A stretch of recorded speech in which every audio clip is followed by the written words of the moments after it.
Steven was born on January 20th, 1989 in Gary, Indiana. He had always been a quiet child, very independent from birth. He called me one day, and maybe a week before his death, and he said, stop buying me clothes, stop shopping for me. You know, I'm getting ready to start doing my own thing, and I need you to pull back. And I was like, no. I said, you can't tell me how to spend my money. So of course we became argumentative about that. And we had already decided that during his senior year, it would be his year, whatever he wanted, you know, Dad and I would make the sacrifice for him to have it.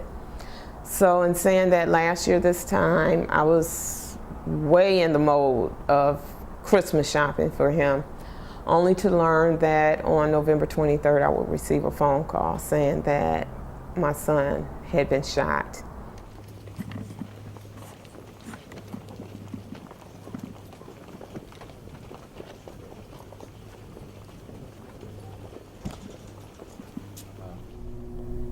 Well, I can't remember everything about that night. I had got off work, got off school. He sent me a text. He wanted me to actually come to the party that he was going to go to. The story I got from the incident was it was over a girl, and that I guess Steve was playing with this young girl in the fashion that Chaz didn't like, or something of that nature. One thing led to another, and Chaz pulled a gun out on Steve. This feeling of an evident absence is metaphorically related to the absence of love in our culture today. We are each other. We shall continue to be each other, but at what price? The final phone call had come in where a nurse asked, because the kids wouldn't leave the hospital. The nurse informed me that the kids wouldn't leave. However, you know, would it be okay, or can I have your permission to let them know what happened? And I told her, no, let me know first.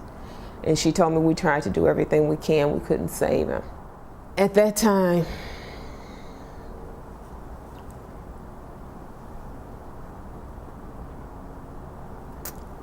she said we couldn't save him.